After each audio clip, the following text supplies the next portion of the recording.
शुरुआत करते हैं और खबर मध्य प्रदेश के उच्च शिक्षा विभाग से ताल्लुक रखती है। आपको बता दें, एक बड़ा बदलाव किया जा चुका है और अब निजी विश्वविद्यालय के कुलपति भी कुलगुरु कहलाएंगे। मध्य प्रदेश निजी विश्वविद्यालय संशोधन अधिनियम 2024 लागू किया जा चुका है। सीएम डॉक्टर मोहन यादव ने इस संकल्प को पूरा किया है।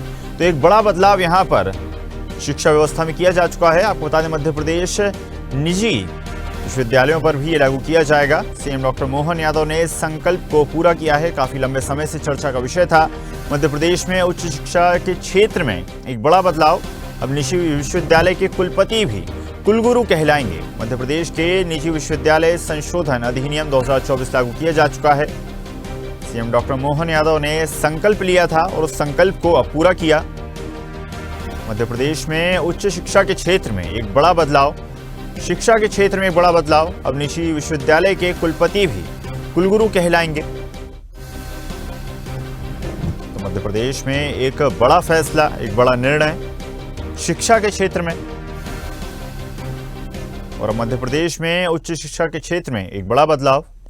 चलिए खबर पर अधिक चर्चा करते हैं। न्यूज है डिजिटल, अनिरुद्ध हमारे साथ जुड़ गए हैं। अनिरुद्ध, जिस तरह से हम जानते हैं शिक्षा व्यवस्था को लेकर लगातार चर्चा का विषय बना हुआ था, कुलगुरु और कुलपति को लेकर लगातार चर्चा की जा रही थी और सीएम मोहन सरकार ने जो एक संकल्प लिया था उसकी यहां पर पूर्ति हुई है। क्या कुछ बदलाव इसके तहत होंगे? देखिए, मध्य प्रदेश की डॉक्टर मोहन सरकार ने पहले ही जो सरकारी विश्वविद्यालय हैं, गवर्नमेंट यूनिवर्सिटीज है, उसमें कुलपति यानी वीसी वाइस चांसलर का नाम बदल के कुलगुरु कर दिया। और सरकार का स्पष्ट कहना था कि वे अपने एजेंडे के अनुसार काम कर रही है और गुरु शिष्य परंपरा को अभी पुनर्जीवित करने की आवश्यकता है। इसीलिए न केवल शिक्षक दिवस पर गुरु शिष्य परंपरा का नाम आए, बल्कि हमेशा के लिए इन नामों को बदला जाए जो अंग्रेजों के जमाने के नाम है। इसलिए उन्होंने सरकारी विश्वविद्यालयों के जो कुलपति थे, वीसी वाइस चांसलर का नाम भी कुलगुरु कर दिया था। और अब एक हाल ही में नया आदेश सरकार लाई है और ये आदेश भी उस वक्त लाया गया है जब आज ही शिक्षक दिवस है। यानी कुलगुरु का जो नाम है वो गुरु और शिष्य की परंपरा को आगे बढ़ाने के लिए लाया गया है। और अब सरकार ने निजी विश्वविद्यालय यानी प्राइवेट यूनिवर्सिटी, जिसकी संख्या मध्य प्रदेश में लगभग 30 से ज्यादा है, उनके भी वाइस चांसलर यानी कुलपति का नाम बदल के कुलगुरु करने का फैसला लिया है। बाकायदा विश्वविद्यालय का जो अधिनियम है उसमें संशोधन करके यह नाम लाया गया है। और सरकार का साफ कहना है कि वो प्राचीन परंपरा को, गुरु शिष्य की परंपरा को पुनर्जीवित करना चाहती है, उसे आगे बढ़ाना चाहती है और खासकर नई पीढ़ी को वो पूरी तरह से हिंदुत्व के रंग में रंगना चाहती है। और डॉक्टर मोहन यादव दम ठोक के बोलते हैं कि उनकी सरकार भगवा एजेंडे पे काम करती थी, करती है, करती रहेगी। और भगवा एजेंडे के साथ डेवलपमेंट का एजेंडा भी उनकी सरकार का, डॉक्टर मोहन की सरकार का रहेगा।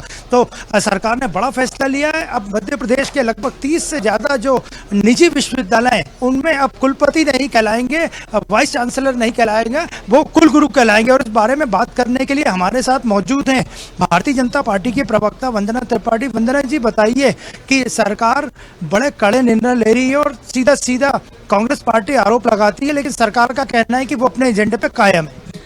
देखिए, पहली बात तो ये स्पष्ट करे कांग्रेस पार्टी कि अगर गुरु को गुरु कहा जा रहा है तो इसमें उन्हें क्या आपत्ति है। देखिए, ये तो हमारी परंपरा रही है, गुरु ब्रह्मा गुरु विष्णु गुरु साक्षात महेश्वरा वाली। तो अगर हम उस परंपरा को आगे बढ़ा रहे हैं, हमारे माननीय मुख्यमंत्री जी आगे बढ़ा रहे हैं, तो ये तो बड़े गर्व की बात है कि हमारी जो प्राचीन काल की परंपराएं हैं, हमारी जो सनातन संस्कृति है, वो गौरवान्वित हो रही है। कहीं ना कहीं आज के युग के जो बच्चे हैं वो ये इस परंपरा से अवगत नहीं है।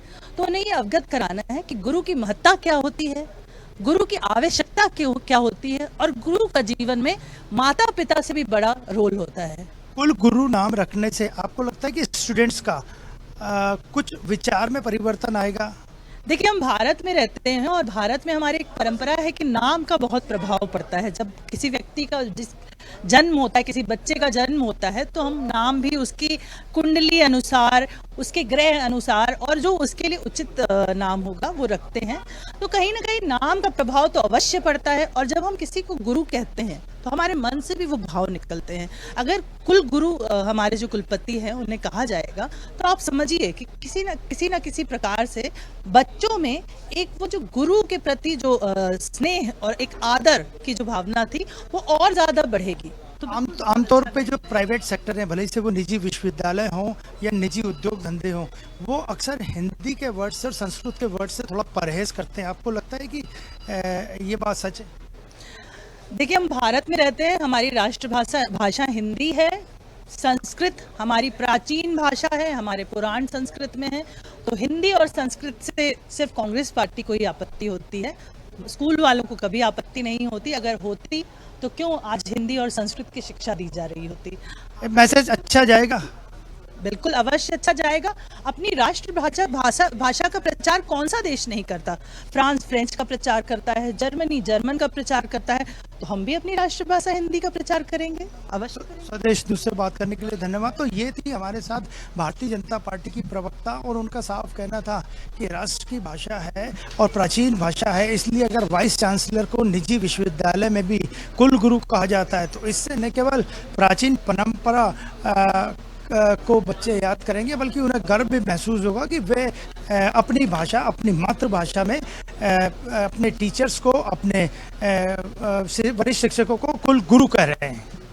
जी बिल्कुल अनिरुद्ध, जिस तरह से आपने बताया कि लगातार संस्कृति से, सभ्यता से जोड़ने की जो कोशिश है सरकार की, वो सफल होती नजर आ रही है। लगातार उसी क्रम में कदम बढ़ाए जा रहे हैं। फिलहाल आपका धन्यवाद जुड़ने के लिए और जानकारी साझा करने के लिए।